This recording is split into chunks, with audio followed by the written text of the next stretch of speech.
To start, let's remove this engine cover, and the first thing I want to do is go through this little slot right here. You see I'll have my ratchet.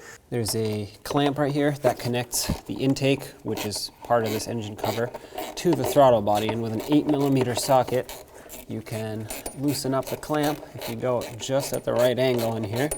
Loosen it up enough to be able to unlatch the cover and the tubing there from the throttle body. I'm going to undo this clamp here as well.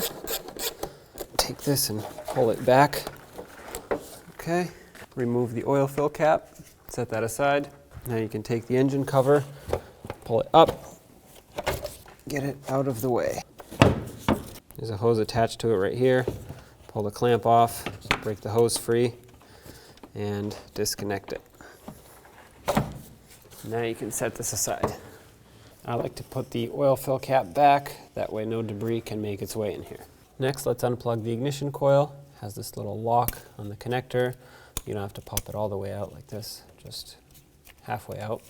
And then you can press down on the tab and remove the connector. With a 10mm socket, let's unbolt the ignition coil.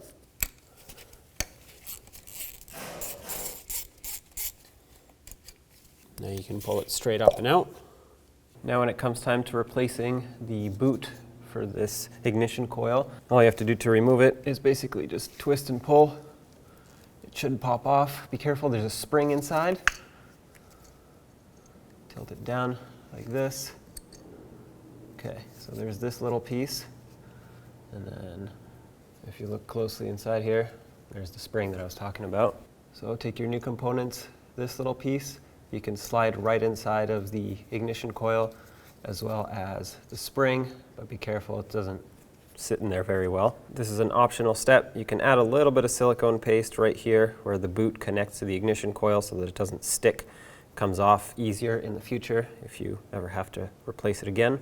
You don't need to add much, and then carefully slide the boot over and press it on until it clicks, just like that. And one more place that I would like to add silicone paste is right here, where the boot makes contact with the spark plug. This will do two things. It will insulate and make sure that water doesn't get in the electrical connector here for the spark plug, and it will also ensure that the boot doesn't stick to the spark plug with all the heat cycles that it has to go through. So just add a little bit like that. Now you want to take your ignition coil, drop it down into its appropriate cylinder, slide the bolt in, snug it up, and now let's torque it to 89 inch-pounds. It's important to at least tighten it properly, if not torque it, because these bolts actually help hold down the valve cover as well, and that's why there's a rubber grommet here to insulate and make sure that oil doesn't come out. So if it's not properly tightened, if it's left too loose, oil will come out and then you'll have an oil leak externally up here. So that's not great. Okay, now let's go ahead and plug this in. Make sure it locks, resecure the harness if you had to remove it, and now you just would do the same to the rest of the cylinders if needed. Before we get the engine cover on, I'm going to go ahead and pull the oil fill cap, and then we have this hose over here that needs to be connected. So slide it on almost kind of into position. Reconnect your hose. I had a hose clamp. Don't forget to put that on. Line it up with the throttle body. Once it lines up, you'll be able to press it on all the way. Make sure that this lines up. Next, press it onto the back and then put on your oil fill cap. That way no debris can potentially make its way in there. Snug up the hose clamp on the throttle body. Don't over tighten it, but do make sure that it is nice and snug. Okay, and snug this one up over here.